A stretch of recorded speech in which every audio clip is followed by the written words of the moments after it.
Bonjour, bonjour à tous, merci pour votre présence. Merci pour votre présence à cette conférence intitulée « Comment Île-de-France Mobilité prépare la concurrence des transports ». La concurrence, on en parle depuis très très longtemps et maintenant, ça y est, puisque dès le 1er janvier prochain, de nouveaux contrats d'exploitation des bus en moyenne et en grande couronne seront appliqués sur le territoire francilien. Jusqu'à présent, je le rappelle, il y avait 140 contrats passés de gré à gré. Et donc, avec l'ouverture à la concurrence, Île-de-France Mobilité a décidé de revoir le système en faisant des lots, 38 lots, qui sont donc ouverts à la concurrence.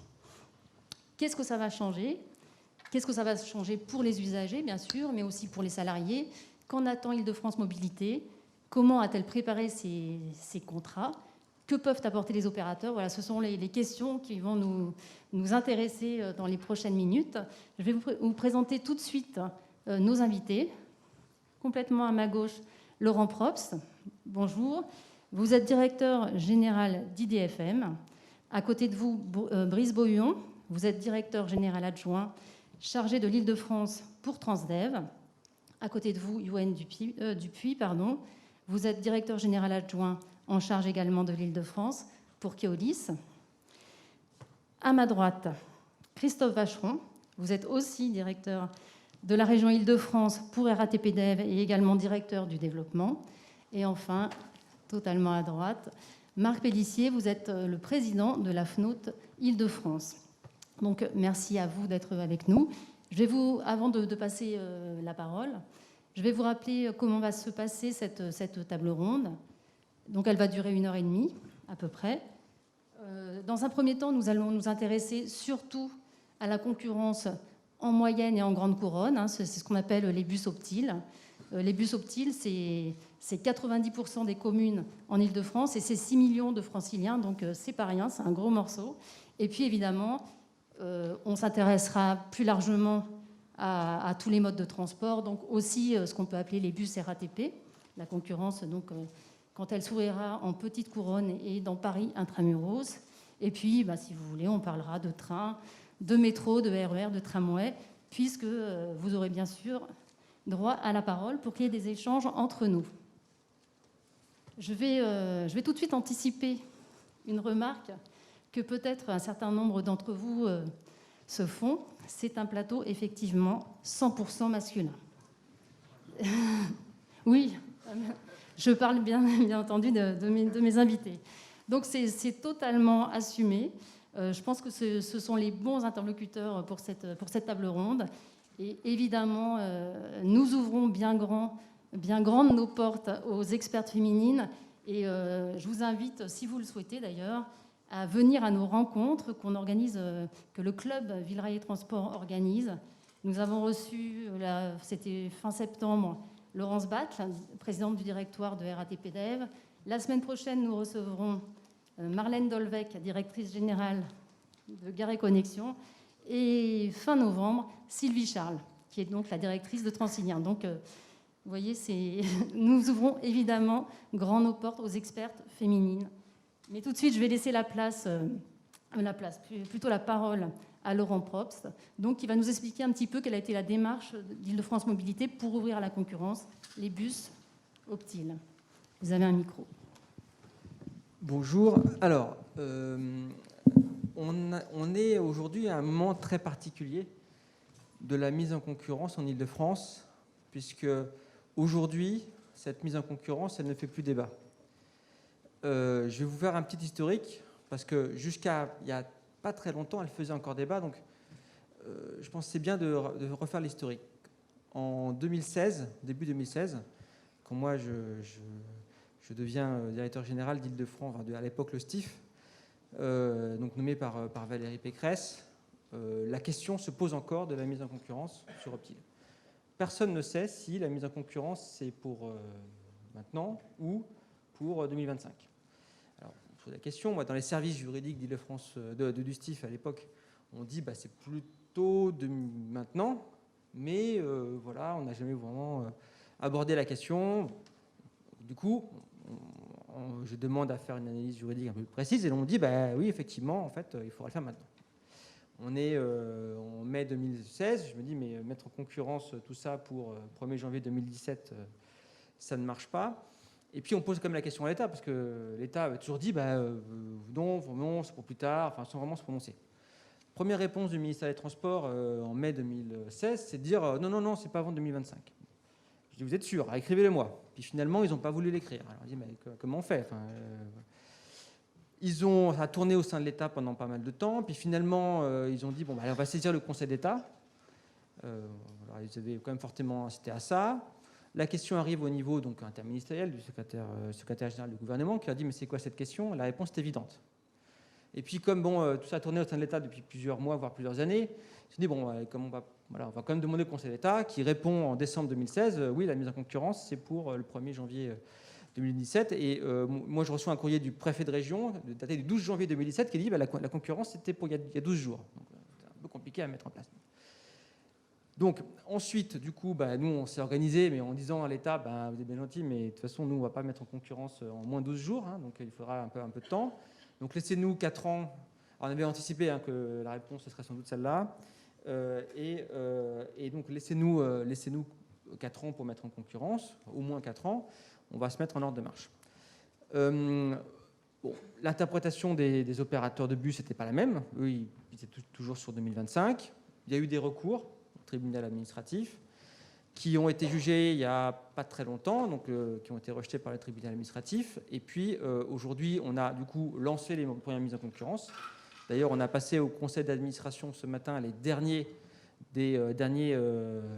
délibérations lançant la mise en concurrence pour donc la fin pour les derniers contrats. Et puis, suite à l'arrêt du tribunal administratif, rejetant tous les recours, il n'y a eu il n'y a pas eu de poursuite en cours d'appel. Donc on est vraiment un moment particulier où finalement aujourd'hui, cette mise en concurrence, elle fait plus débat. Elle a pris du temps à se mettre en place. Il a fallu nous qu'on structure les équipes, qu'on professionnalise, qu'on discute avec les opérateurs la reprise du matériel roulant, des dépôts. C'est un travail qui est toujours en cours. Et du coup, on en est là où aujourd'hui, on a à peu près la moitié des procédures qui sont lancées sur les 38, et puis la moitié qui reste à lancer, mais tout est validé par le conseil d'administration. Donc le calendrier a été un petit peu retardé par rapport à ce que vous pensiez tout de même, puisque, si j'ai bien compris, et d'ailleurs ça reprend une recommandation de l'autorité de la concurrence, une recommandation toute récente, puisqu'elle date de mi-septembre, qui vous recommande de ne pas trop accélérer pour que tous les opérateurs, y compris les plus petits, aient le temps de répondre, parce que elle semblait juger que vous alliez un petit peu vite tout de même pour cette mise en concurrence. Donc qu'est-ce que vous avez décidé? Et deuxième question, qu'est-ce que vous demandez dans vos appels d'offres? Qu'est-ce qui peut changer demain selon vous grâce à ces appels d'offres et donc peut-être une nouvelle façon d'exploiter? Alors sur le rythme, effectivement, d'abord il a fallu qu'on soit pragmatique nous en interne, puisqu'il a fallu qu'on prépare tous ces dossiers, et pour le faire le plus sérieusement possible, il fallait prendre le temps. Ensuite, on a très vite vu qu'il fallait faire plusieurs vagues.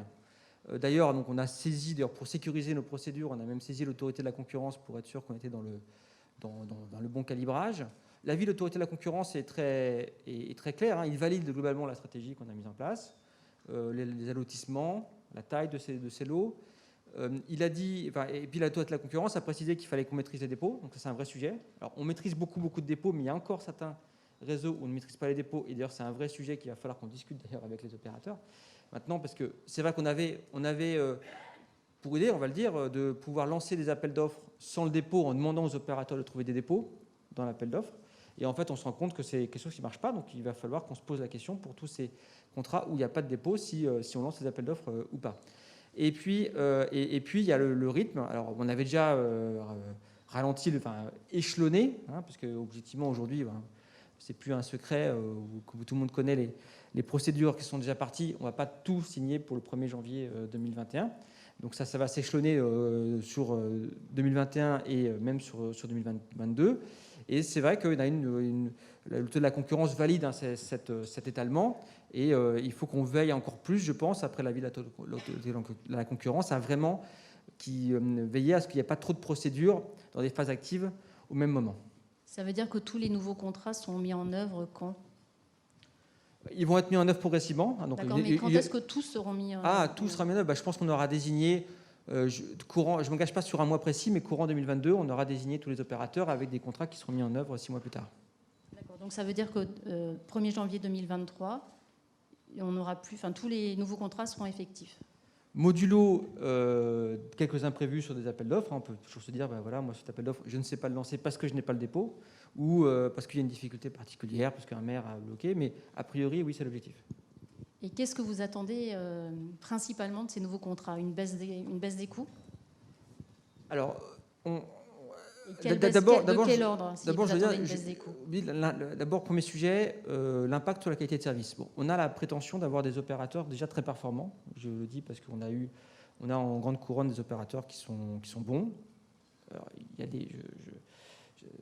il y a quelques réseaux où on a des choses à dire, mais bon, et du coup, la qualité de service est déjà bonne. Cela étant dit, tous les gens qui sont dans cette salle savent que quand on se remet en cause, on fait toujours mieux. Et la mise en concurrence, c'est aussi l'occasion de se reposer des questions. Et voilà. Et donc, tous les opérateurs qui sont aujourd'hui sur l'estrade ont tous déjà répondu à des appels d'offres en province et même chez nous en Ile-de-France, parce qu'on a déjà fait des appels d'offres sur des DSP. Ils ont tous déjà gagné chacun des appels d'offres. Ils savent tous qu'à chaque fois, ils ont réussi à faire des offres où ils ont fait mieux que ce qu'ils faisaient avant, même si c'était eux qui étaient les sortants. Je ne sais pas tout ce que vous avez, différents réseaux sur lesquels vous avez chacun gagné des appels. Donc en fait, c'est vraiment l'opportunité, un moment inédit, parce que c'est vrai qu'on a peu tendance de le faire à d'autres moments dans la vie d'un contrat, de vraiment se reposer la question sur la façon dont sont organisées les choses.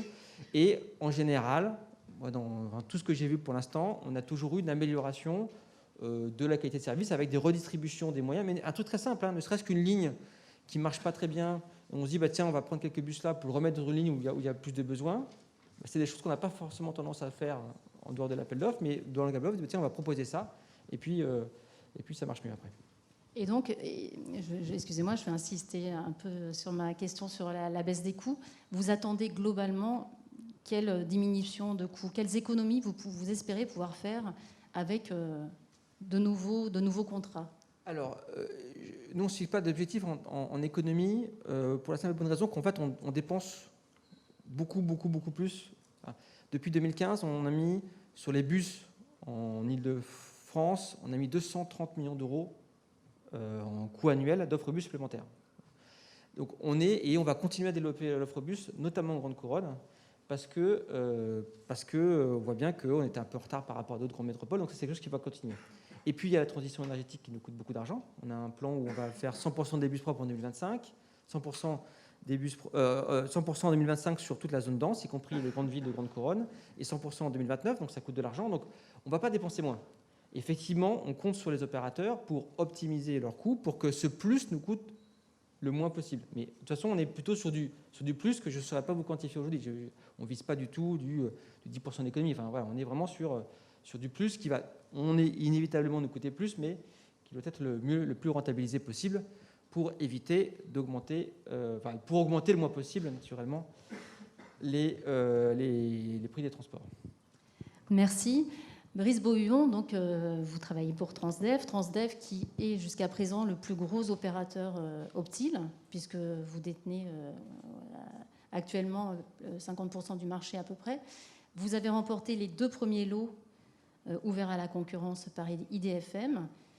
Qu'est-ce qui va changer dans ces nouveaux contrats par rapport à... Puisque en fait, vous étiez le sortant et vous avez gagné de nouveau ces contrats que vous aviez déjà. Qu'est-ce qui va changer demain ? Bonjour à tous. Ce qui va changer demain, c'est beaucoup de choses, alors même qu'on est l'opérateur sortant sur ces 2 réseaux de territoires qu'on connaissait. Mais comme l'a indiqué Laurent Probst, l'ouverture à la concurrence, ça force les sociétés à se remettre en question, à réexaminer la façon dont elles fonctionnent et à faire preuve de beaucoup plus d'inventivité et de créativité. C'est pas du tout propre d'ailleurs à l'Île-de-France, à la zone Optile. C'est quelque chose qu'on constate dans toutes les dynamiques d'ouverture à la concurrence. Par construction, ça crée de l'amélioration de la qualité de service lorsque c'est bien organisé.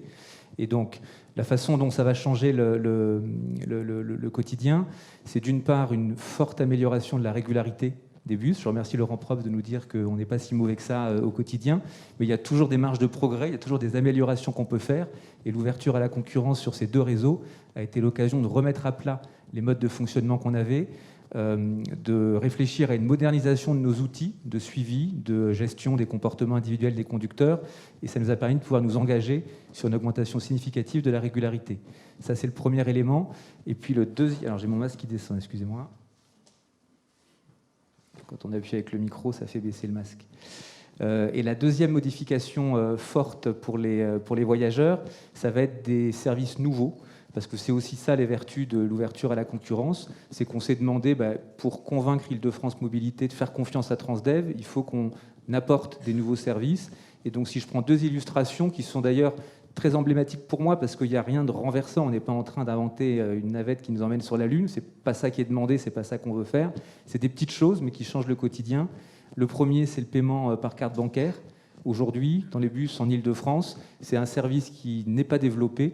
Et donc nous, c'est quelque chose qu'on a proposé et qu'on va pouvoir déployer sur ces deux réseaux. Et la deuxième illustration, qui est aussi pas vraiment renversante, mais qui a de la valeur, c'est qu'on est en train de tester, puis ce sera déployé en test au 1er janvier, ce qui existe sur les applications pour les VTC, pour les taxis, le suivi du véhicule en temps réel. Donc vous me direz, c'est pas renversant parce que ça existe déjà et parce que les clients ont déjà le nombre de minutes à attendre avant que le bus arrive. Sauf qu'on se rend compte, quand on demande aux voyageurs ce qui peut les intéresser, ils disent le fait de le voir sur la carte, de voir à quel endroit il est, quand on connaît le réseau, quand on sait où sont les feux, etc., ça nous permet d'avoir une vraie réassurance sur à quel moment il va arriver et de se rassurer. Et donc de la même façon, c'est un service qu'on va développer pour le 1er janvier. Alors j'ai envie de vous poser aussi la question, mais j'imagine que vous n'allez pas me répondre. Est-ce que vous avez proposé une baisse des prix à l'autorité organisatrice et de quel ordre ? Alors, j'aurais adoré pouvoir vous répondre, mais non, je ne répondrai pas à cette question. En revanche, je pense que ce n'est vraiment pas la bonne façon d'aborder les questions d'ouverture à la concurrence, parce que je dirais, à ma connaissance en tout cas, dans aucun secteur, dans aucun pays dans le monde, on a vu une ouverture à la concurrence entraînant une hausse des coûts sur les industries de réseau. Je pense que c'est vrai que lorsqu'il n'y a pas le phénomène naturel de la compétition, c'est plus difficile de se remettre en question, c'est plus difficile de faire des choix opérationnels, organisationnels. Et donc la concurrence, ça a cette vertu-là, ça force les entreprises à se dépasser. Donc de ce point de vue-là, il y aura des améliorations. Après, ce qui est difficile dans la question que vous posez, c'est qu'il faut faire preuve de beaucoup de pragmatisme. Et dans les vertus de l'ouverture à la concurrence, il y a la dynamique concurrentielle, mais il y a aussi autre chose que Laurent Probst a commencé à pointer du doigt, c'est le découpage des lots. C'est un découpage des lots qui fait beaucoup de sens parce que c'est construit autour de bassins de mobilité et ça permet d'optimiser en fait les circulations qu'on a entre les lignes et de trouver des économies qui sont des économies juste parce que ça fonctionne mieux et on a des règles de fonctionnement qui sont plus intelligentes. Et donc c'est la conjonction de tous ces phénomènes-là qui permet sans doute de rendre de la compétitivité, ou pour le dire autrement, de faire bénéficier l'Île-de-France de la compétitivité qui existe sur les réseaux de transport public partout en France et ailleurs dans le monde. Donc le regroupement en lot vous paraît une démarche pertinente, a plus de sens pour l'exploitation et pour rendre un meilleur service aux Franciliens. C'est facile de le dire maintenant, mais c'est vrai que les 143, je crois, contrats CT3 qu'on avait jusqu'à présent sont des contrats qui sont un peu le fruit de l'histoire, et donc il n'y avait pas de réflexion d'ensemble autour de ces contrats, ils étaient juxtaposés, sédimentés, et l'ouverture à la concurrence a été de mon point de vue l'occasion de les repenser en prenant un peu de recul et en se demandant, indépendamment de l'historique, qu'est-ce qui aurait du sens. Merci. Côté Keolis, Yoann Dupuis, comment vous positionnez-vous et est-ce que vous vous apprêtez à répondre à tous les appels d'offres ? Bonjour à toutes et tous. Bon, alors si vous aviez invité ma présidente, vous auriez eu une femme à la tribune, mais ça sera peut-être pour une prochaine fois. Voilà. Maintenant, c'est plutôt les subalternes comme nous qui sommes des hommes, et c'est les présidentes qui dirigent. Sauf chez mon voisin de gauche. Alors, pour répondre à votre et c'est une très bonne chose d'ailleurs, pour répondre à votre question, oui, Keolis en fait n'a pas vraiment changé d'avis là-dessus. C'est-à-dire qu'on a toujours été en accompagnement de l'autorité organisatrice sur la mise en concurrence, parce que notre expérience, tant dans les métropoles régionales qu'à l'international, nous montre bien en fait que bien sûr, il y a de l'émulation, donc la concurrence, elle suscite de nouvelles idées pour améliorer la qualité de service, pour proposer de nouveaux services, pour innover. Et le secteur de la mobilité est un secteur qui innove beaucoup. Et puis aussi pour aider le client, l'autorité organisatrice, à résoudre son équation financière. Et en Ile-de-France, il y a une sacrée équation financière à résoudre. Par exemple, je cite un chiffre assez souvent qui est de dire quand tout le Grand Paris Express sera construit, a priori, il faudra mettre 1 milliard d'euros sur la table chaque année en plus pour financer rien que l'exploitation. Voilà, donc effectivement, pour toutes ces raisons, on a souhaité accompagner Île-de-France Mobilité dans ce processus, qui explique par exemple que on n'a pas fait de recours contre la décision de l'autorité organisatrice de lancer ce processus de mise en concurrence. Alors Keolis aussi a gagné un contrat, le contrat des bus du bord de l'eau, qui inclut aussi le tram T9. Quelles innovations vous avez proposées pour ce nouveau contrat ? Ça, on le verra au moment de la mise en service, qui n'a jamais été aussi proche. Bon, sur le tramway T9, d'abord, je pense on avait fait. D'abord, on était très motivés par ce beau projet emblématique, le premier tramway sous maîtrise d'ouvrage d'Île-de-France Mobilité dans sa construction, sous l'aspect aussi acquisition du matériel roulant, et puis le premier tramway mis en concurrence. Donc on était très motivés, et on a notamment mobilisé pour mettre en service un objet complexe comme un tramway, en fait, tous les meilleurs experts tramway de Keolis, qui se sont formés, je dirais, en province et puis à l'international. Voilà, donc on a une équipe aujourd'hui d'experts, et c'est la force du groupe Keolis qui est le leader mondial du tramway, avec 25 réseaux et plus de 1000 km de lignes de tramway dans 10 pays dans le monde, qui fait que je pense qu'on a, en tout cas ça a été un élément, je pense, qui a convaincu Île-de-France Mobilité de nous faire confiance. Et évidemment, on a embarqué dans notre proposition un certain nombre d'innovations, que ce soit directement vis-à-vis du parcours client, sur le digital, mais aussi sur des sujets environnementaux ou de performance d'exploitation ou d'asset management. Voilà, pas être plus précis, évidemment, pour pas donner, puisqu'il y a un autre appel d'offres en cours qui est le tramway T10, donc je ne vais pas donner à mes voisins, je dirais, les secrets de fabrique. Ce que je peux dire, c'est que je suis aussi motivé avec mes équipes sur le tramway T10 en ce moment que nous l'avons été sur le tramway T9. Et est-ce que vous comptez répondre à tous les appels d'offres sur les contrats Optile ? Je dirais ça, c'est un élément de stratégie qui est une stratégie de Keolis. Donc j'ai dit clairement à l'autorité organisatrice quelle était la stratégie par transparence, mais là aussi, c'est une question à laquelle je vais émettre un joker. Je ne vais pas appeler un ami, mais je vais pour le coup sortir mon joker. Très bien. Christophe Vacheron, je vais vous poser un petit peu la même question. Comment vous vous préparez à ces appels d'offres et le fait d'être adossé à une grande maison comme la RATP, qui est bien sûr très présente dans les bus parisiens, qu'est-ce que ça change par rapport aux autres ? Bonjour à toutes et à tous. Écoutez, alors sur la question comment nous préparons, déjà nous nous réjouissons de cette mise en concurrence d'envergure. Alors vous l'avez souligné, Laurent Probst, tout à l'heure, il y a déjà eu des appels d'offres, des délégations de services publics. On est effectivement l'exploitant d'une ligne, la ligne A14, une ligne express entre les Mureaux et la Défense, et on a été renouvelé aussi il y a 2-3 ans sur le sujet. Donc là, on rentre dans une mise en concurrence d'envergure, qui est celle d'Optile. Bien sûr, vous l'avez aussi évoqué en introduction sur le Grand Paris Express, et vous avez noté qu'RATP Dev s'est associé à Confort Delgro Transit et à Alstom. Et puis, bien sûr, demain, et vous l'avez aussi évoqué sur le réseau de surface parisien. Donc cette mise en concurrence, elle nous réjouit, elle nous rassure, parce que je tenais à le souligner auprès de Laurent Probst, c'est vrai que le niveau de maturité et d'expertise de ces équipes sur ces appels d'offres nous a surpris. On en discutait même avec Brice Bouillon juste avant. On voit que c'est une opération de conduite de changement qui est effectivement d'envergure. Je rappelle que ça fait des dizaines d'années que le modèle est tel quel, et que là, aujourd'hui, le modèle est en train d'évoluer, rappelant que l'Île-de-France, c'est quasi 20% de la population française, donc c'est un enjeu de gestion fort.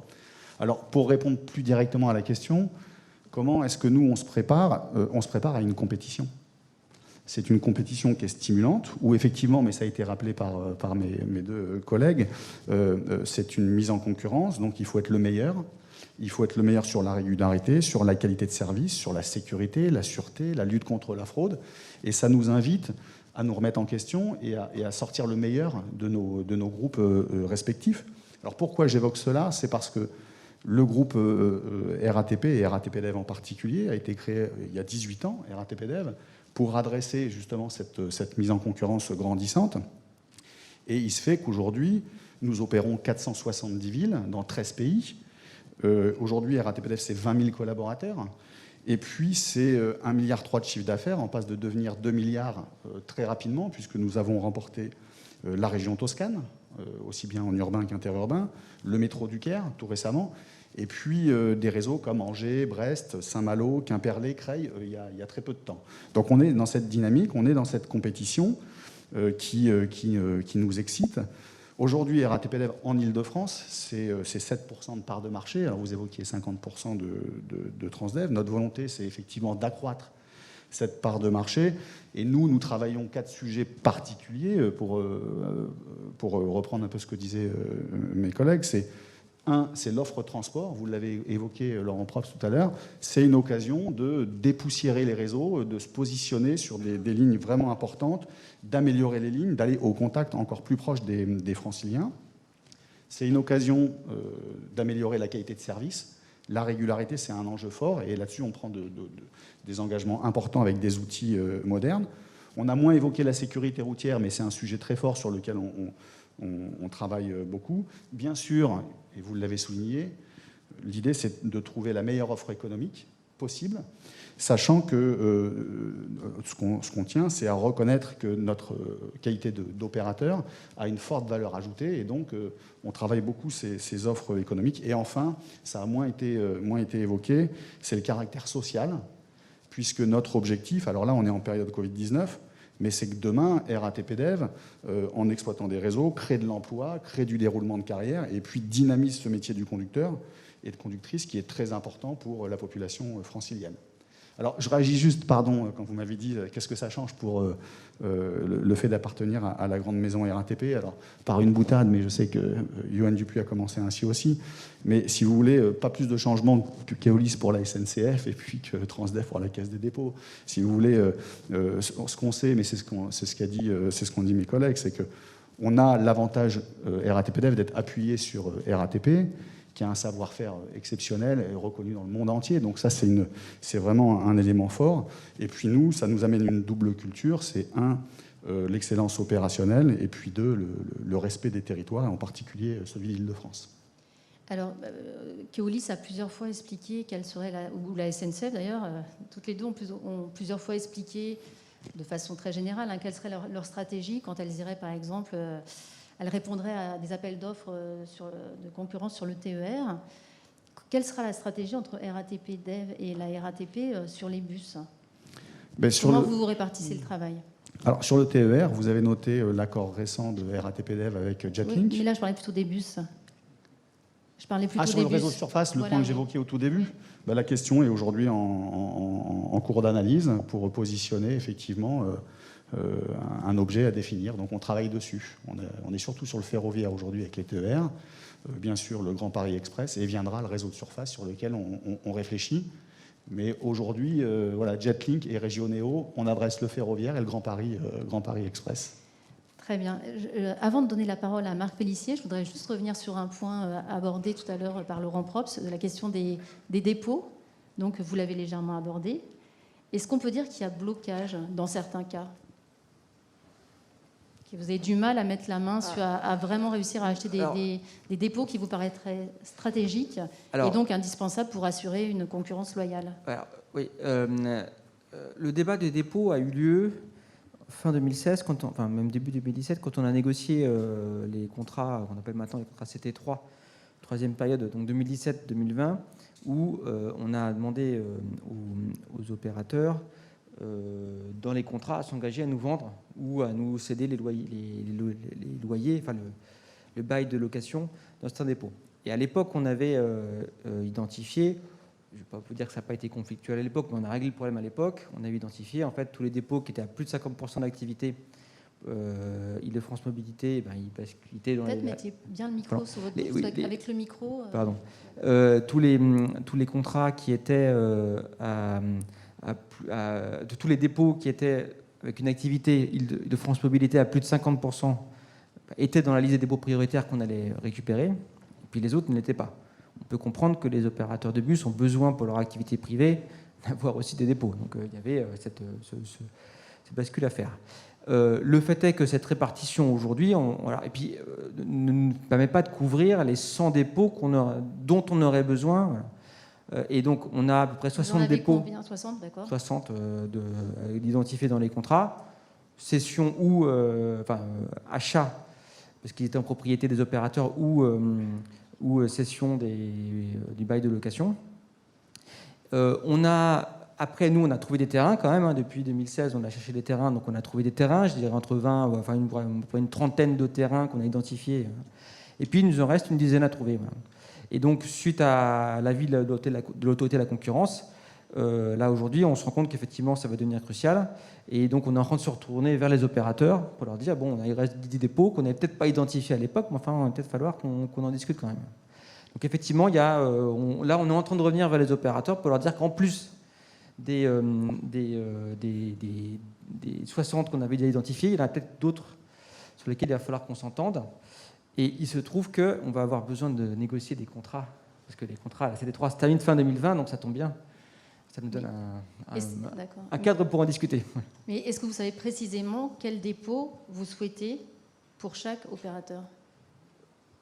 Il y a 2 semaines, je ne vous aurais pas dit oui, mais aujourd'hui, on voit. Et donc, du côté des opérateurs ? Je crois qu'on n'en a pas encore vraiment discuté avec les opérateurs.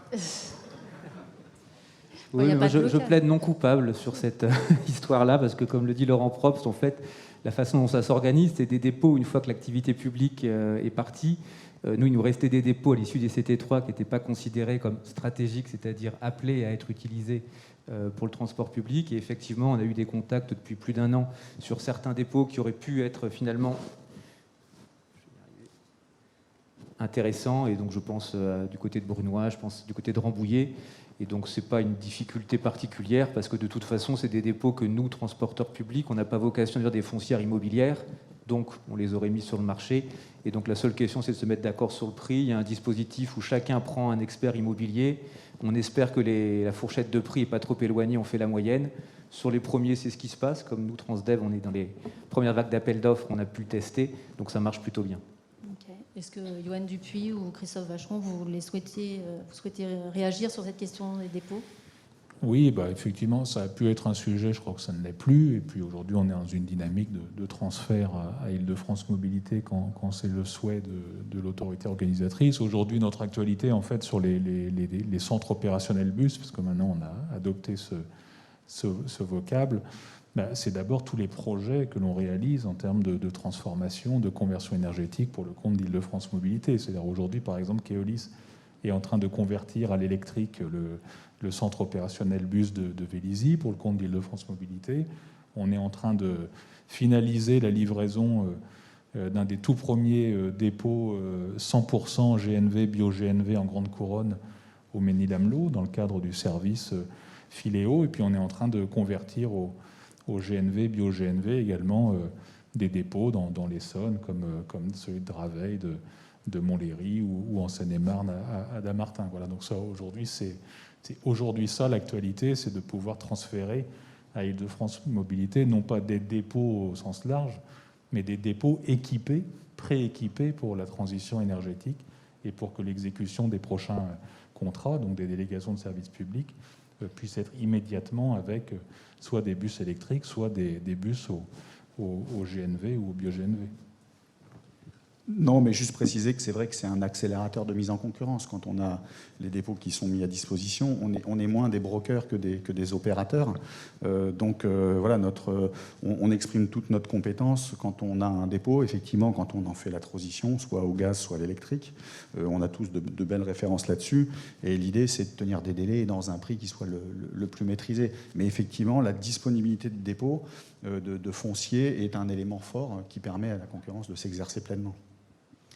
Marc Pellissier, donc, vous représentez les usagers, la FNOT Île-de-France. On a toujours entendu la FNOT dire qu'elle était plutôt favorable à la concurrence, en tout cas pour les bus. Pourquoi cette position et qu'est-ce que vous en attendez? Bonjour à toutes et à tous. Et est-ce que vous avez des craintes? Quelles sont vos craintes?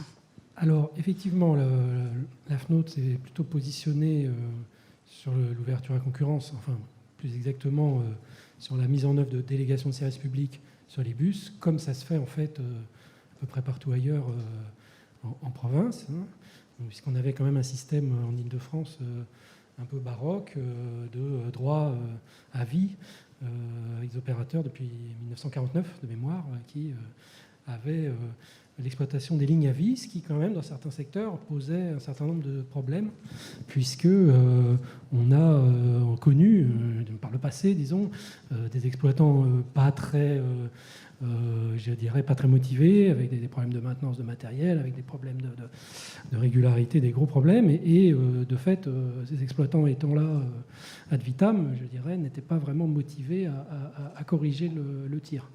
Donc de ce point de vue-là, effectivement, là, il y a certainement une incitation à réaliser un meilleur service.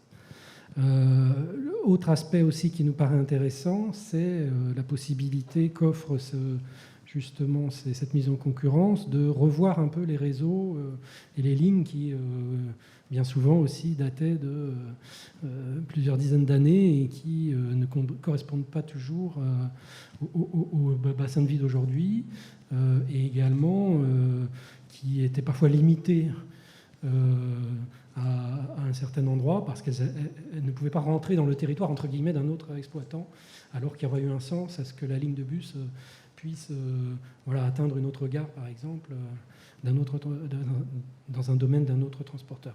Donc je crois que ça peut apporter de la mise en cohérence. Alors, effectivement, la question qu'on se pose aussi, c'est est-ce que tout ça, est-ce qu'on a vraiment profité de cette occasion pour remettre un peu à plat les réseaux, et est-ce qu'on l'a concerté aussi avec les élus locaux, parce que bien sûr c'est quand même eux qui connaissent aussi les besoins normalement, et puis il faut essayer de les faire travailler aussi sur la cohérence des aménagements de voirie pour que les bus circulent le mieux possible.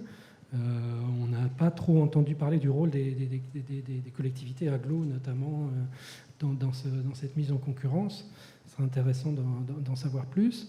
Alors, dans nos sujets un peu de préoccupation, on avait entendu, quand ce sujet est arrivé sur la table, qu'il y avait quand même des petits sujets sociaux sur cette mise en concurrence. Il y avait des inquiétudes du côté des syndicats. Donc, effectivement, on ne voudrait pas qu'il y ait des remous sociaux ou bien du désordre lié à éventuellement des conducteurs qui partiraient en masse chez un autre transporteur pour des raisons d'avantage X ou Y.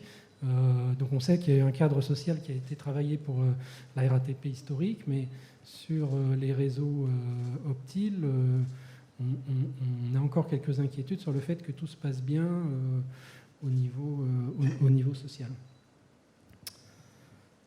Alors, on va prendre les deux interrogations dans l'ordre. Première interrogation, le périmètre. Est-ce que vous avez travaillé avec des élus locaux?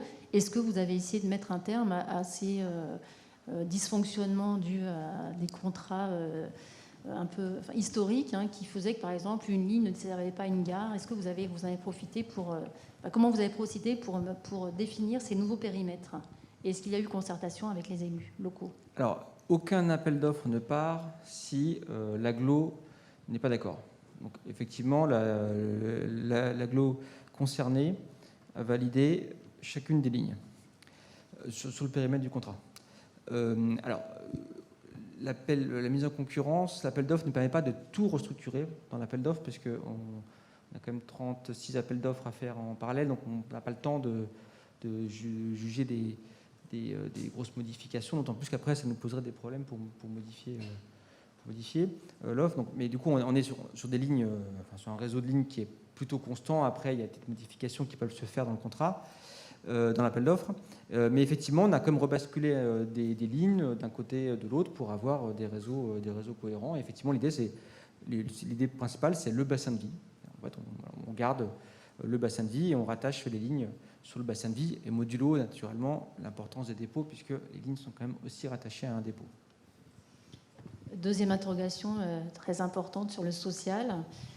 Qu'est-ce qui va se passer donc pour les salariés? Quelles sont les règles de transfert des salariés si un nouvel opérateur arrive? Est-ce qu'il y a une convention collective qui s'applique? Voilà. On peut peut-être donner la parole à Brice Bouillon, puisque vous allez dès le 1er janvier.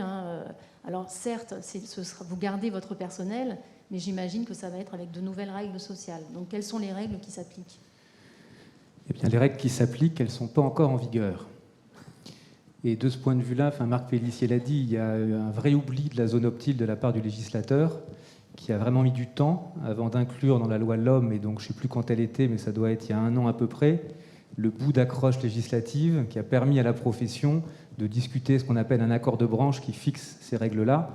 Donc je prends un air un peu dramatique, mais c'est vrai que nous, ça fait 2 ans qu'on a un vrai travail à faire, et je pense que c'est pareil pour mes collègues, dans les dépôts, dans les fameux centres opérationnels bus, pour rassurer les salariés, leur dire que les textes juridiques ne sont pas votés, mais qu'on prendra soin d'eux, parce que les textes n'existaient pas, et les règles de transfert étaient celles du Code du travail, qui ne s'appliquent pas bien à l'Île-de-France, qui n'étaient pas faites pour ça, ou celles de...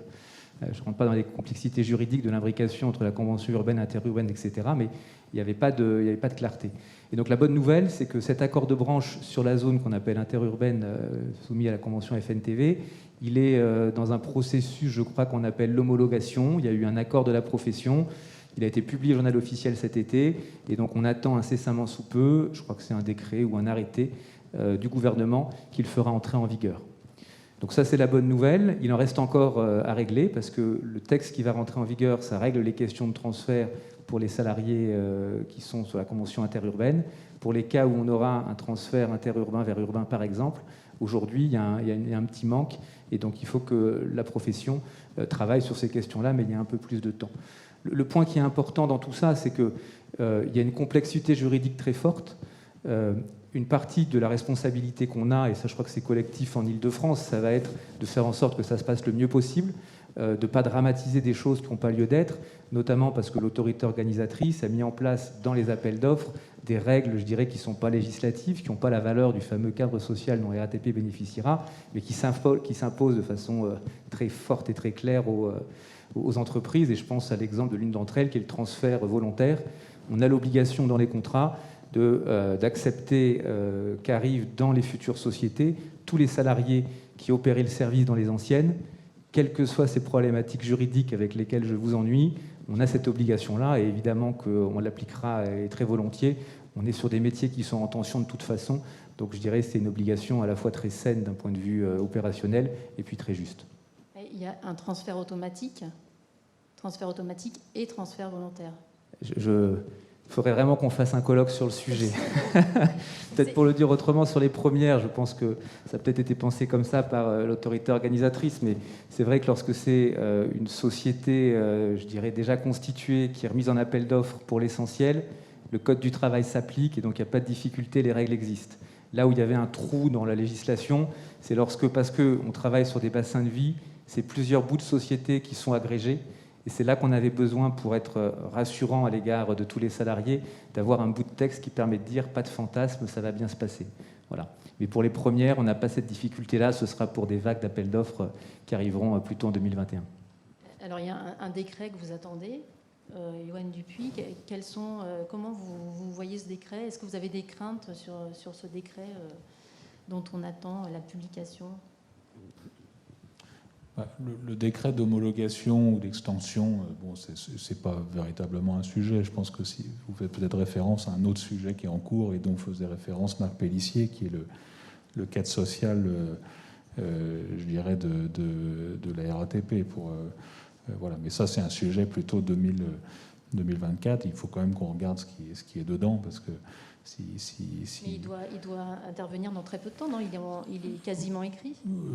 En tout cas, le ministère, oui, elle est assez pressée pour le publier. Voilà. Donc, nous, notre sujet, c'est est-ce qu'on travaille 35 heures en Ile-de-France ou est-ce qu'on travaille moins, quoi. Si on travaille moins, ça veut dire que c'est une sous-compétitivité du transport public que va payer Ile-de-France Mobilité et puis le contribuable francilien. Donc ça serait évidemment dommage.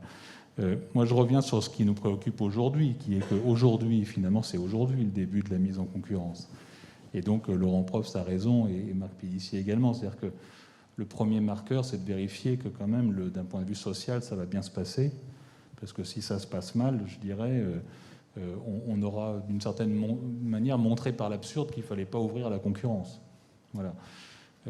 Voilà. Par ailleurs, on est quand même en Ile-de-France, c'est-à-dire on sait que l'Île-de-France, il y a des contraintes malgré tout particulières de temps de trajet pour les salariés, qui fait que, par exemple, proposer dans nos exploitations des services en 2 fois, comme on le fait souvent en province, je pense que Christophe, tu le vois aussi. Bon, on sait qu'en Île-de-France, on ne va pas proposer à des conducteurs de venir faire une vacation le matin, de rentrer chez eux, parce que tout simplement, rentrer chez eux, ça peut prendre 2 heures, et revenir 2 heures, et puis ensuite de refaire une deuxième vacation. Donc typiquement, nous, en tant qu'opérateurs de transport responsable, dans les appels d'offres, pour rien cacher, on ne propose pas de revenir sur des choses qui nous semblent pas possibles d'un point de vue pratique pour le corps social. Voilà, donc c'est typiquement ce genre de choses auxquelles je pense que tout le monde fait très attention, parce que sinon, le corps social peut découvrir au moment où on lui demande d'appliquer les règles qu'on a définies dans les offres, que finalement ça va bouleverser les conditions de travail, l'équilibre de vie, avec des contraintes particulières de l'Île-de-France. Et là, ça pourrait mal se passer. Donc c'est notre responsabilité collective de ne pas nous engager dans ce genre de choses. Voilà, donc c'est un équilibre entre compétitivité, mais aussi acceptabilité, clairement, par le corps social, pour faire quelque chose qui, pour le coup, profite vraiment au territoire et aux clients, y compris en termes de continuité de service. Mais si j'ai bien compris, dans les appels d'offres, il y a un certain nombre de garanties qui sont demandées, des garanties sociales pour avoir un certain niveau social, ou j'ai mal compris ce que vous avez dit? Dans l'appel d'offres, il y a le principe de reprise de tous les personnels. C'est-à-dire que le nouvel opérateur s'engage à reprendre 100% des personnels et à leur donner un CDI. C'est important parce que ça veut dire qu'il n'y a pas d'optimisation à on ne peut pas dire moi j'ai besoin que de 90%, et donc le nouvel opérateur ne peut pas refuser de reprendre les agents. Voilà. Après, effectivement, il y a tout le travail de convention collective qui est en cours pour assurer que ces agents aient bien le cadre social qui va bien. Alors, je vais vous proposer la parole. Je vais juste poser une question auparavant. Vous avez parlé de tensions sur le personnel. Est-ce que, Christophe Vacheron, vous avez des craintes justement de faire face à une pénurie de conducteurs, par exemple, avec ces nouvelles mises en concurrence? Non, je crois qu'il y a un sujet de reprise du personnel qui va être encadré par du transfert automatique. On parlait tout à l'heure du Code du travail qui s'applique, c'est l'article L12-24.1 qui s'applique majoritairement pour un certain nombre de contrats. Donc les transferts vont bien fonctionner. On n'est pas inquiet là-dessus. Notre inquiétude, à la limite, elle est plus générale. C'est qu'aujourd'hui, on cherche tous des conducteurs et des conductrices. Et avec le niveau d'exigence que soit Île-de-France Mobilité, on doit leur faire passer un cap et les amener vers une professionnalisation du métier. Et notre sujet, c'est plus celui-là. Je pense, il n'y a pas d'inquiétude à avoir sur le transfert du personnel, parce qu'on aura tous besoin pour exécuter les missions de faire ça proprement. Je réagis juste, à Yoann Dupuis sur la notion de sous-compétitivité. Alors j'ai effectivement la chance d'adresser un certain nombre d'appels d'offres en France, que ce soit mes collègues ici ou d'autres. On trouve des contrats à 32 heures, on trouve des contrats à 14 mois, tout opérateur confondu. Donc de la sous-compétitivité, c'est un sujet. Là, on est en Île-de-France. Effectivement un réseau robuste qui délivre un bon niveau de qualité, vous l'avez souligné, Laurent Probst. Donc voilà, il s'agit de maintenir ça, de progresser encore plus par rapport aux demandes d'Île-de-France Mobilité, et de maintenir ce tissu social qui est très important Et l'Île-de-France, c'est 20% de la population française. Donc on doit être très très sérieux et responsable pour ne pas mettre en difficulté cette mise en concurrence qui, comme l'a dit Yoann tout à l'heure, c'est la première mise en concurrence d'envergure. Et derrière, il y en a de plus importantes qui arrivent. Et on a un devoir de réussir tous en responsabilité cette mise en concurrence. Est-ce que vous pensez que les petits opérateurs ont leur chance face à quand même 3 grands groupes? Quelles chances donner aux... Pouvez-vous garantir que la concurrence sera équitable pour tous, même pour les plus petits qui ont peut-être moins de moyens que les autres, Laurent Probst? Alors, garantir que la mise en concurrence sera équitable, ça je peux le garantir. La question c'est la taille. Est-ce que les contrats sont trop gros pour les petits? La réponse est non, puisque l'autorité de la concurrence justement s'est prononcée sur ce sujet. On a quand même 36 contrats, c'est quand même beaucoup. Alors ok, on est sur quelque chose qui fait de l'ordre de 900 millions d'euros, presque 1 milliard d'euros, mais il y a quand même beaucoup de contrats. Et puis dedans, il y a une action plus grosse, une action plus petite. Donc moi je ne suis pas inquiet sur la capacité des plus petits à répondre aux appels d'offres. Ils ne pourront pas répondre en 36, ça c'est sûr, mais c'est sûr qu'ils pourront répondre. Alors, y a-t-il des questions déjà dans la salle? Ah, une question, monsieur, au 3e rang. Si vous pouvez vous présenter. Oui, Denis Alapetite, je suis consultant sur des questions d'ITS. Donc, ma question porte sur les innovations billettiques et d'information voyageurs là, qui ont été évoquées, voire les innovations aussi en termes de SAE et d'utilisation des données de fréquentation. Donc, le sujet a été un peu évoqué par un des exploitants. Là. Mais en fait, est-ce que ces innovations sont à la charge d'IDFM ou à la charge des exploitants? Et donc, est-ce que les solutions en matière de billettique et d'information voyageurs sont segmentées finalement par lot? Et est-ce qu'après, ça ne pose pas un problème aussi de système de gestion? Alors, on aura peut-être 3 systèmes de gestion, un pour chacun des 3 grands opérateurs. Enfin bon, il y a peut-être une recherche d'expérimentation, mais j'ai un peu de mal à comprendre la philosophie sur ces sujets.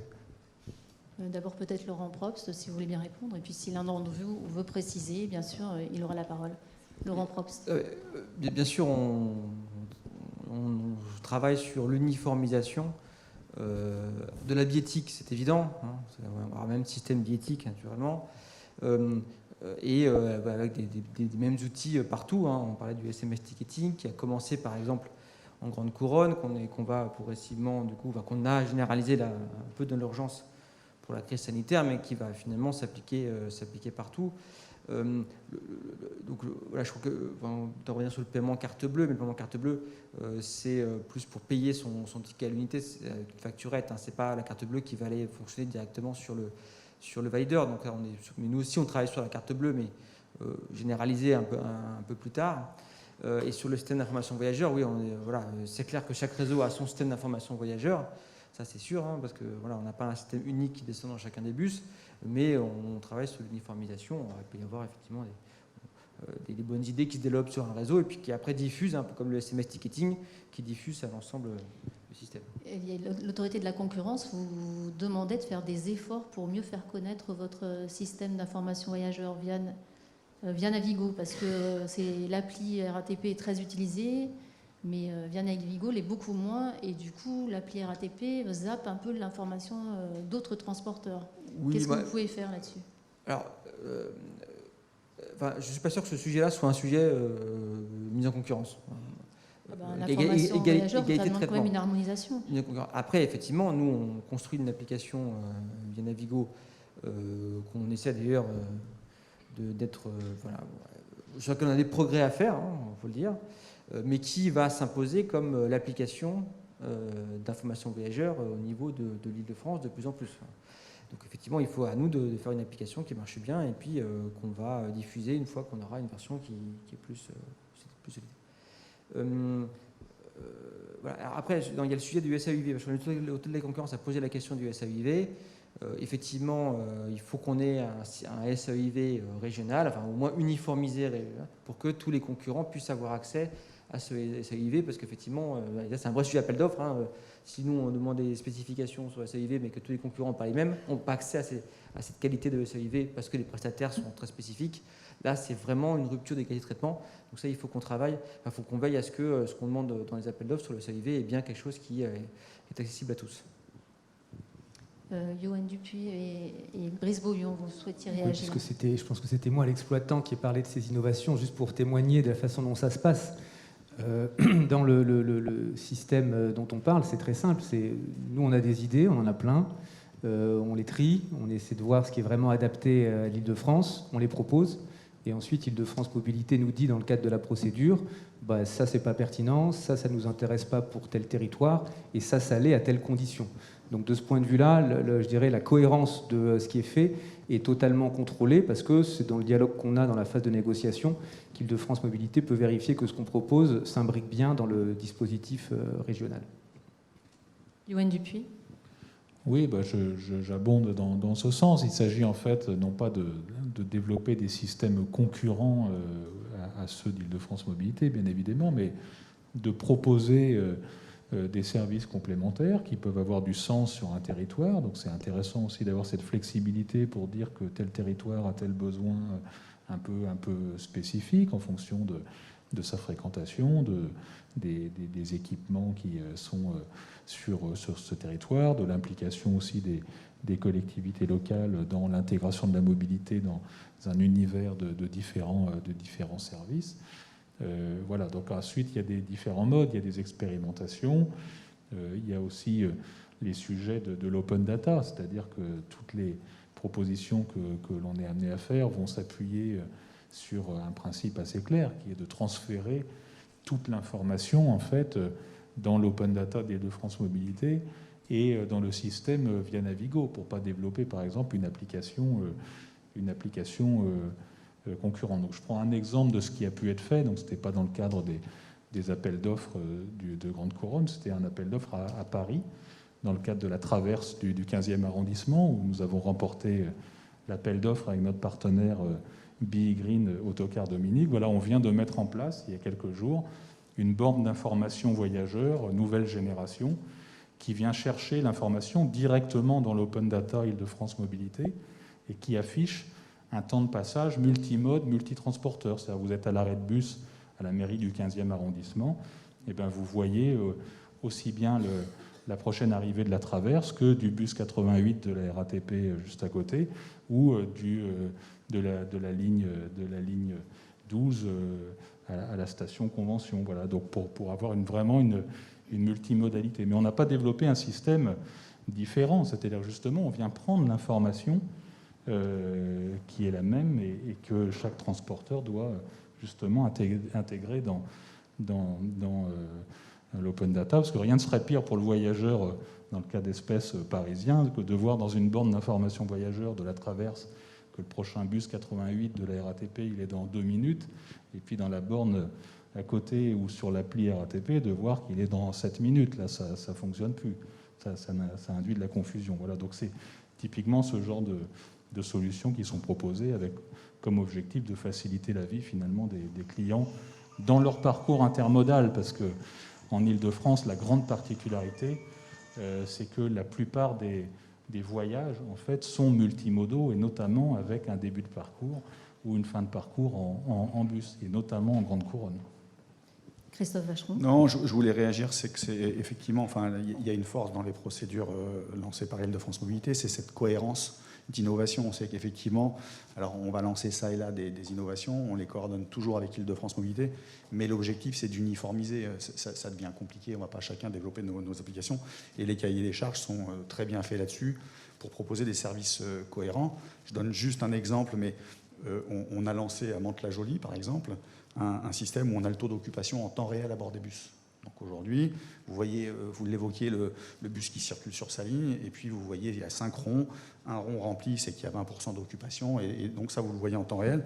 Donc ça, c'est typiquement des choses qu'on propose à Île-de-France Mobilité, qu'ils le valident. Et ensuite, on se connecte à via Navigo. C'était juste pour répondre à ce que vous disiez, Laurent Prof. Derrière, il faut qu'on passe par un outil commun qui permette à chaque francilien, qu'on soit à Mantes-la-Jolie ou à Melun de disposer des mêmes dispositifs parce que les gens en Île-de-France voyagent à travers l'Île-de-France.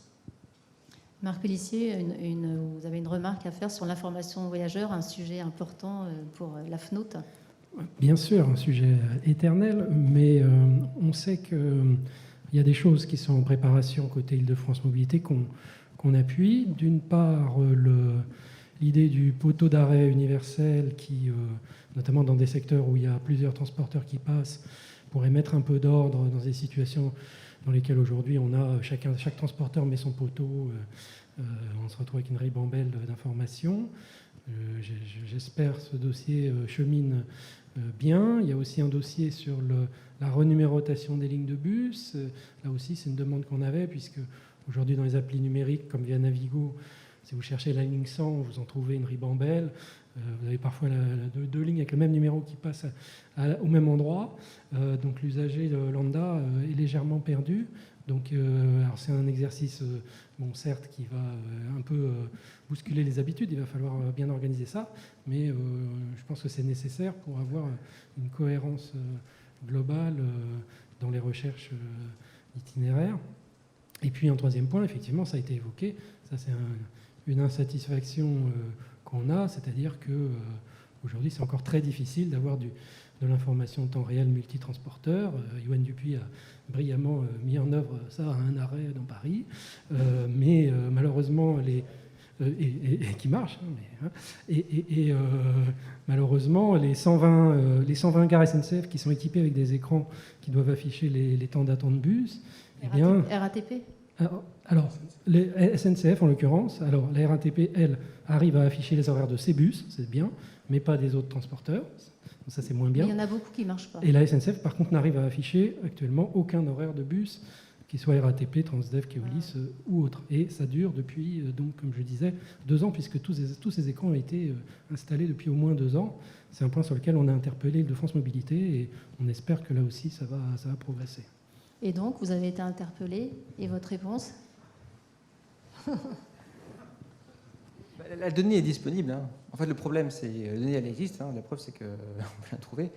Donc maintenant, c'est récent. L'open data temps réel des bus existe depuis, ça marche depuis 1 an. Quoi. Enfin, ça peut être pas très longtemps, parce qu'il fallait comme 10 000 bus qui se promènent en Ile-de-France tous les jours. Donc, après, la question, c'est comment est-ce que la SNCF arrive à mettre cette donnée, à récupérer la donnée, mais à la mettre sur ses écrans. Et ça, c'est beaucoup, beaucoup plus compliqué, même si on y met quand même beaucoup d'argent. Enfin, on finance à la SNCF beaucoup d'argent. Alors, y a-t-il une autre question dans Marie-Hélène, la salle? si je peux juste rebondir sur cette question-là, parce que c'est un irritant personnel pour moi.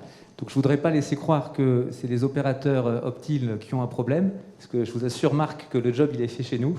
Donc, nos données, elles sont disponibles et elles sont à disposition. Et c'est plutôt effectivement parce que les systèmes d'information, j'imagine, sont plus anciens et plus compliqués à gérer qu'il va falloir intégrer nos données à nous. Donc de ce point de vue-là, je crois qu'on est vraiment, nous, en tant que profession de transport public Grande Couronne, assez exemplaires. Et symétriquement, on a des difficultés, nous, à récupérer les données, notamment de SNCF, parce qu'on récupère effectivement l'horaire de tous les trains qui passent en gare. La difficulté, c'est qu'on a voulu les afficher dans nos bus, et donc on a commencé à le faire, sauf qu'on récupère vraiment tous les trains qui passent en gare, y compris ceux qui ne s'arrêtent pas en gare. Et donc voilà, on a ce type de sujet à traiter pour faire une vraie information voyageur de qualité. Ça paraît évident quand on le regarde de très loin, mais c'est vrai quand on rentre dans le détail et qu'on dit non, nous la donnée, il faut qu'elle soit vraiment très précise, et c'est le train qui s'arrête, pas celui qui passe, ça nécessite un peu plus de boulot. Très bien. Donc j'ai vu qu'il y avait une autre main, enfin plusieurs mains qui se sont levées dans la salle. Donc monsieur...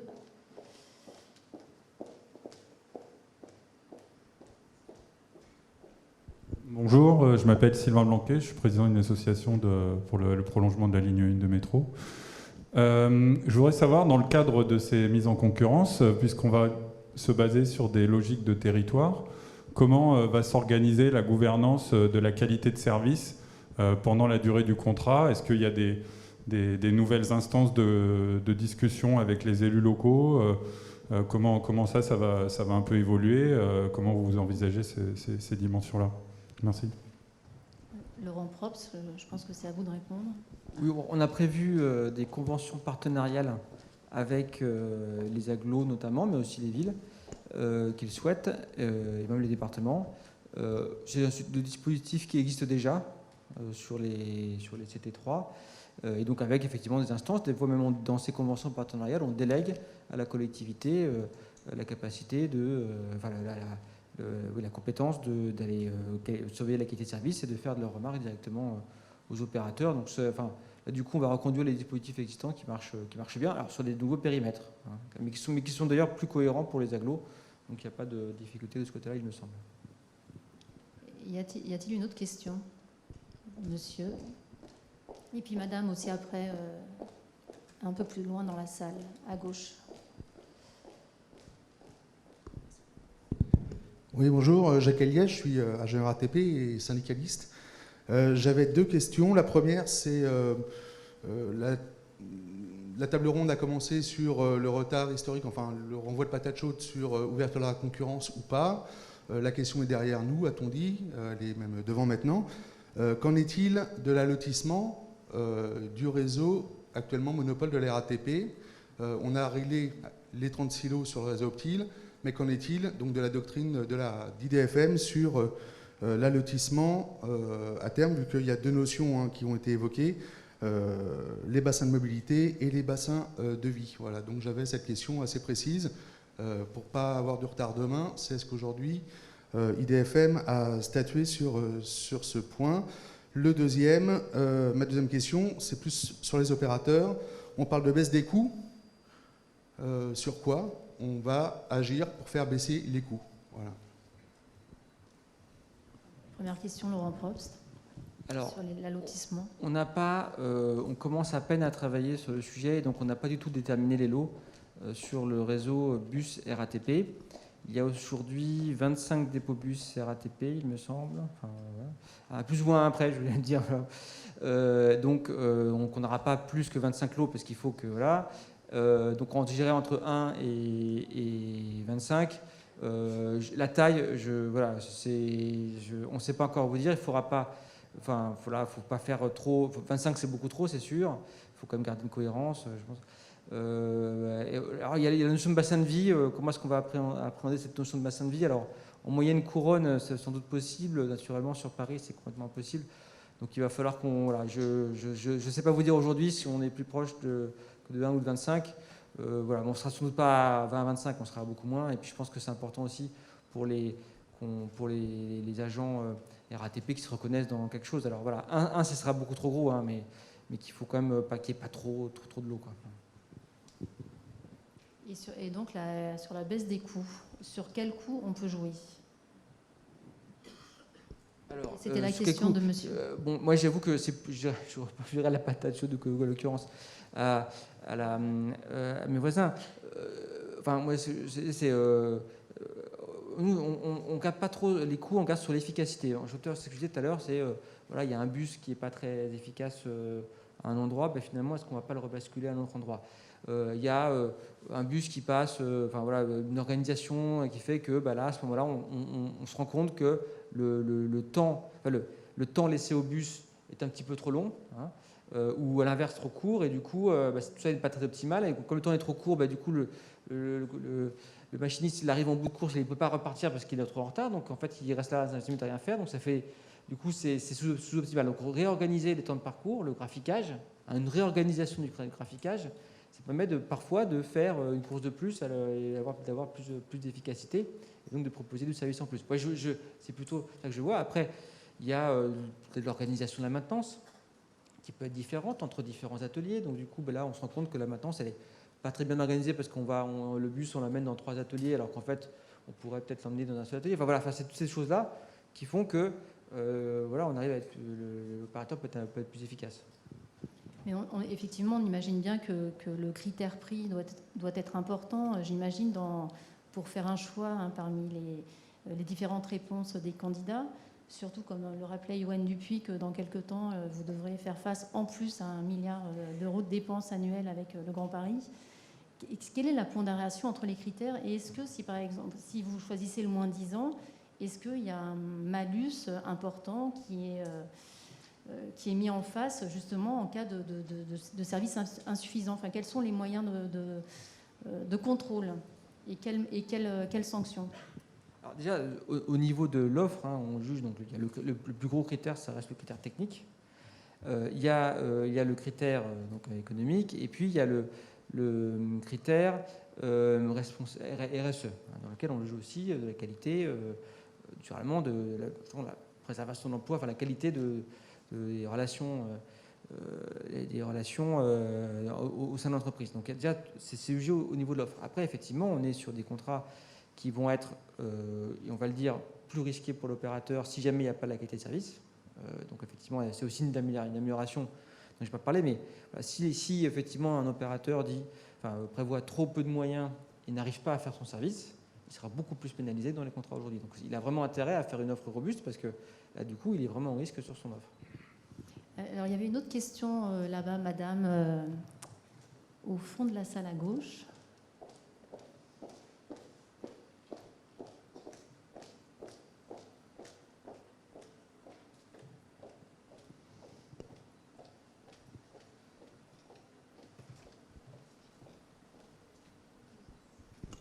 Oui, Pascal Solignac, directeur des transports, département de Seine-et-Marne. J'ai une question aux opérateurs et une inquiétude. La question, jusqu'à présent, nous avions des conventions partenariales avec vous qui seront remplacées par une convention directe avec Île-de-France Mobilité intégrée dans les annexes de la DSP. Et donc, comment pensez-vous les faire vivre dans l'avenir et en particulier sur l'information sur les données de fréquentation des points d'arrêt, données dont on a régulièrement besoin sur les travaux sur les routes départementales ou autres? Ça, c'est ma première question. Et puis une inquiétude, on sait que le réemploi sera possible, le réemploi de votre matériel roulant, et à un certain coût, on a une inquiétude pour le coût qui sera supporté, le coût supplémentaire éventuel qui sera supporté par les collectivités et les villes dans le cadre des activités périscolaires des écoles, voire des collèges. Et à ce moment-là, comment ces surcoûts seront éventuellement, on va dire, demandés par ces villes qui ne pourront pas l'assumer au département, voire à la région. Alors, qui souhaite répondre en premier? Un opérateur? Allez-y. Oui. Alors sur les réemplois, alors oui, il me semble que les conditions de réemploi sont cadrées par la jurisprudence et effectivement, nous on va permettre les réemplois, il faut qu'ils soient facturés au juste prix et donc effectivement, mais pour nous ça ne change pas par rapport au contrat actuel. Enfin, il y a pas de, je ne sais pas pourquoi il y aurait de différence par rapport au contrat actuel parce que la jurisprudence, en fait, on est dans le cadre de la jurisprudence.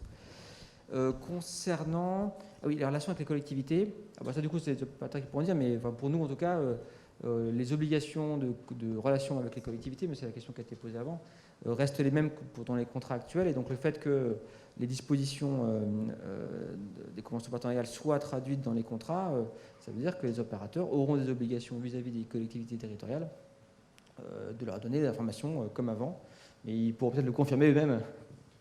Oui, parce que du coup, sur cette démarche, pour répondre à cette question-là, c'est effectivement ma lecture, c'est que c'est la prolongation de ce qui se passait jusqu'à présent, avec peut-être l'occasion d'améliorer s'il y a des choses à améliorer, mais globalement, je n'ai pas ressenti de volonté de changement sur ce point-là.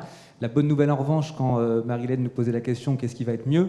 Je n'avais pas pensé à ça, mais une des choses qui va être mieux, c'est que la qualité des données qu'on pourra vous fournir, sera bien meilleure que ce qu'on pouvait faire auparavant, puisque comme les réseaux sont construits autour de ces fameux bassins de vie, on peut agréger des données qui ont plus de sens. Donc de ce point de vue-là, typiquement, sur votre demande sur ces sujets-là, on aura sans doute une meilleure qualité de données à vous fournir. Alors, y a-t-il une autre question? Oui, monsieur, au milieu.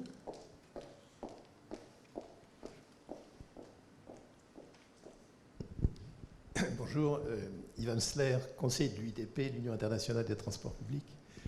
Je voudrais aborder la question des nouveaux services actuellement à caractère commerciaux qui pourraient grappiller une partie de la clientèle solvable en grande couronne et qui pourraient servir pour offrir des services complémentaires dans les zones très peu denses ou les services de soirée, par exemple, qui sont ce qu'on appelle maintenant les MaaS au niveau européen, les Mobility as a Service, pour lesquels il y a énormément de lobbying qui est fait au niveau européen. Et je voudrais savoir quel est l'impact possible, tel que vous le concevez, à IDF sur l'offre de transport en grande couronne et l'évolution potentielle des contrats que vous pourriez passer sur les services d'autobus conventionnels. Donc dans ce que vous appelez MAS, les autres services de mobilité, vous comprenez les Uber, les nouveaux services de mobilité. Alors, un ordre de grandeur. Alors, avant crise Covid, les chiffres sont les suivants. On a 9,5 millions de voyages par jour en transport en commun, dont un petit tiers en bus. Donc ça fait 3 millions, entre 2,5 et 3 millions de voyages réalisés par jour en bus. Les trottinettes, alors, on va dire qu'on est doté de l'ordre de... on n'a pas de chiffre précis parce que les opérateurs de trottinettes, ils disent qu'ils en font beaucoup parce qu'ils veulent se vendre, mais en même temps, on pense que c'est plutôt 150 à 200 000 voyages par jour. Et les taxis VTC, c'est de l'ordre de 150 000 voyages par jour. Donc, pour moi, l'impact de ces nouvelles mobilités, alors j'ai peut-être oublié, et notamment tout ce qui est covoiturage, quand même, parce qu'on les finançait, on est plutôt de l'ordre de 10 à 20 000 voyages par jour. Et puis le car sharing, on est encore moins que ça. Donc, on est sur des ordres de grandeur de nouvelles mobilités qui font d'ailleurs beaucoup de chiffres dans Paris, d'ailleurs, hein, mais à l'extérieur de Paris, qui font quand même très peu de chiffres. Donc, je ne vois pas d'impact, en tout cas, sur les bus à court terme. Alors après, si on fait un peu de science-fiction, on se met à 2040 ou 2050, nous, on travaille avec les opérateurs quelque chose qui est très intéressant, qui s'appelle le transport à la demande, alors il y a le transport à la demande labellisé, avec l'application TAD Île-de-France Mobilité, où là, on a un logiciel qui est fait par une start-up qui s'appelle Spadam, et qui groupe, et du coup, on lance un peu partout en grande couronne, ce service. Alors, il y a quelques services Keolis de transport à la demande qui sont hors non labellisés, qui sont très bien aussi, hein, qui sont des services qui arrivent. Mais juste pour revenir sur cet exemple précis, en fait, on est en train d'inventer l'interface qui va faire le transport à la demande. C'est ce que j'essaye de faire Uber, par exemple, en groupant des gens. Et nous, on le fait aussi. Donc, si effectivement, en 2040 ou en 2050, on arrive à faire un système comme ça qui est très intelligent et que dans des bus de 20, 30 ou 50 personnes, on arrive à grouper et à faire quelque chose qui marche bien, peut-être que ça va phagocyter et ça va remplacer les bus. Mais de fait, ce sera toujours des bus. Hein. En grande couronne, ce sera plutôt des Kangoo 6 places. Et puis à Paris, ce sera plutôt des bus de 12 places. Mais c'est plutôt vers ça qu'on voit. Et on ne voit pas du tout les trottinettes électriques phagocyter l'offre de bus, en tout cas. Une autre question ? Moi, j'avais envie de vous poser une question relative à la crise Covid actuelle. Est-ce que vous avez l'impression que ça a un petit peu incité à moins répondre, ou est-ce que peut-être vous avez vu apparaître moins d'opérateurs étrangers qui auraient répondu ou qui vont répondre à vos appels d'offres ? Est-ce que vous avez déjà ressenti des effets de cette crise ? Parce que répondre à un appel d'offres, c'est cher, et actuellement, les finances de tout le monde, et notamment des opérateurs, sont mises à mal. Alors la réponse est non, pas pour l'instant, parce que les appels d'offres sont partis, comme beaucoup sont partis avant la crise de Covid. Donc je ne peux pas vous dire si la moitié. Il reste la moitié. Voilà. Après ceux qu'on a lancés là, c'est quand même récent, on n'a pas lancé tant que ça finalement après la crise Covid. Voilà. Donc après, je pense que c'est difficile. C'est difficile pour les opérateurs. Le problème, c'est que je ne sais pas vous dire. Nous, on a les candidatures qu'on constate, donc je ne sais pas vous dire si d'autres auraient candidaté s'ils n'avaient pas eu la crise Covid. Pour l'instant, ce n'est pas non plus probant. D'accord. Alors, en dehors de la crise Covid, est-ce que vous avez vu le nombre d'opérateurs que vous souhaitez voir, dont des opérateurs européens ou voire étrangers ? Oui. Merci. Vous ne pouvez pas m'en dire plus. C'est un peu compliqué de vous en dire plus, parce qu'en fait, on a quand même 36 contrats. Donc effectivement, le nombre de réponses en fonction des contrats est très différent. Et pour nous, l'enjeu, c'est pas forcément d'attirer les opérateurs sur les contrats les plus intéressants, c'est aussi d'attirer des opérateurs sur les contrats qui sont a priori pas intéressants. Et c'est ça la difficulté en fait. Une autre question sur le matériel. Non seulement vous souhaitez devenir propriétaire de dépôts, mais aussi du matériel roulant. Est-ce que ce n'est pas un budget finalement très très élevé ? Est-ce que cette mise en concurrence n'est pas très onéreuse pour les finances d'Île-de-France Mobilité ? Alors, ça va nous obliger à sortir pour acheter les dépôts et matériels roulants. Alors, on est à plus de 600 millions d'euros, rien que sur Optile. Après, ces investissements, ils étaient portés en dette par les opérateurs. Les dépôts, quand ils étaient propriétés, on payait un loyer. Donc tout ce qu'on va racheter, finalement, c'est des amortissements qu'on paiera moins aux opérateurs. Donc c'est une opération financière, en fait, on remplace un loyer par un investissement. Donc, la question que vous me posez, c'est est-ce qu'il vaut mieux être propriétaire ou locataire de son appartement, par exemple ? Voilà, la réponse c'est en fait, en général, quand c'est sur le long terme, il vaut mieux être propriétaire de son appartement. Et puis tout ça, c'est comme pour le long terme. C'est un gros investissement à sortir, mais c'est pas l'argent perdu parce que finalement derrière il y a moins de loyer. Et alors pour vous faire un peu de cours sur les finances des collectivités locales, en fait, on a une grosse capacité d'investissement, mais qui est limitée par nos ratios dette sur autofinancement. Et donc on peut augmenter la dette à condition d'augmenter son autofinancement. Mais lever la dette, si derrière on réduit nos coûts de fonctionnement, en fait, ce n'est pas une difficulté. Alors, j'aimerais terminer cette table ronde en élargissant le propos à 2 sujets. D'abord, le Grand Paris Express. Donc, on sait que RATP DEP se présentera à ces lignes 15, 16, 17 du Grand Paris Express. Vous nous en direz un mot si vous le souhaitez. Transdev, je crois, ne se présentera pas. Et Keolis ne s'est pas encore prononcé sur le sujet. Quelle est votre position donc, sur le Grand Paris Express ?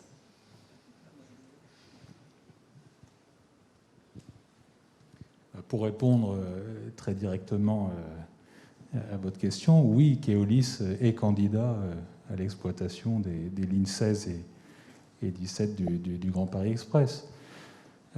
On connaît bien ces territoires sur lesquels nous opérons différents services, tout mode d'ailleurs. Et puis par ailleurs, oui, Keolis transporte 600 millions de voyageurs chaque année sur ces 10 réseaux de métro automatique, qui fait à peu près 350 km. Donc oui, notre ambition, c'est d'apporter cette expertise et cette expérience de groupe international à Île-de-France Mobilité pour vraiment réussir sur le métro, comme on est en train de le faire sur le bus, un saut qualitatif au bénéfice des voyageurs franciliens. Et vous vous présenterez seul ou avec un partenaire ? Alors là, je ne vais pas, contrairement à un autre concurrent, dévoiler tout de suite les conditions de notre candidature, mais de manière générale, on est meilleur et plus intelligent à plusieurs. Très bien, donc on se contentera de cette réponse, mais déjà c'est un scoop. Keolis donc se présentera pour les lignes 16 et 17. Et j'aimerais terminer sur le transport ferroviaire. Peut-être en vous demandant votre réaction, Marc Pélissier. Le transport ferroviaire, l'ouverture à la concurrence, qu'est-ce que ça vous inspire ? Vous disiez tout à l'heure que la FNOT est pour l'ouverture à la concurrence pour les bus, parce qu'effectivement, ça peut permettre de remettre en question des exploitations qui durent depuis des années, où peut-être on a pris de mauvaises habitudes. Pour le ferroviaire, qu'est-ce que ça vous inspire ? Et puis après, je demanderai à Laurent Props où on en est sur l'ouverture à la concurrence pour les trains de banlieue. Marc Pélissier. Oui, alors effectivement, la FNOT s'est prononcée notamment sur les petites lignes en faveur de l'ouverture à la concurrence, étant donné que il y a des endroits où la SNCF manifestement ne sait plus ou ne veut plus exploiter les lignes. Mais bon, en Ile-de-France, la problématique est un petit peu plus assez différente. On n'a pas vraiment de petites lignes, et en tout cas une petite ligne en Ile-de-France et une grosse ligne ailleurs. Et surtout, on a des lignes très imbriquées les unes avec les autres et des services... voilà, que ce soit avec les services grandes lignes, TER, etc. Et donc là, pour le coup, on pense qu'il faut quand même bien réfléchir parce que ça pose tout un tas de questions sur qui va faire quoi, qui va être responsable. Est-ce qu'on ne va pas avoir un nouvel intervenant dans un système déjà complexe, avec SNCF Réseau, etc. Donc, ça nous semble, en tout cas 2023 nous semble vraiment difficile, trop court pour faire ça de façon bien réfléchie et qu'il n'y ait pas de... que ça ne soit pas finalement une expérience hasardeuse.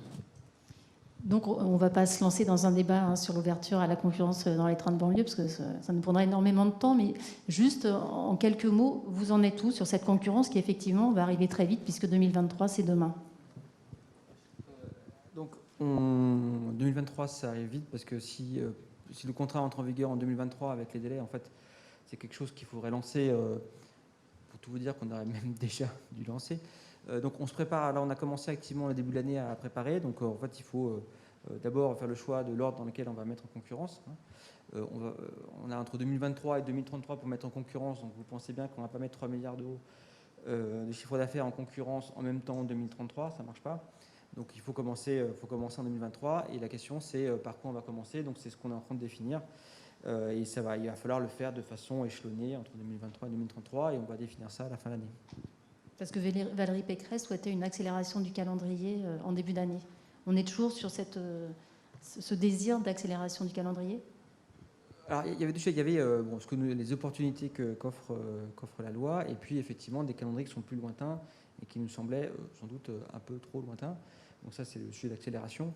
Mais effectivement, on est quand même parti pour lancer progressivement cette mise en concurrence à partir de 2023. Ça nous donnera l'occasion d'organiser d'autres débats sur le sujet. Il est maintenant 18h30, ça va être l'heure de notre cérémonie de remise des prix de la région capitale. Donc je vous remercie beaucoup pour votre présence, pour ce débat très intéressant. Et puis bien sûr, restez avec nous, la cérémonie continue. Merci beaucoup.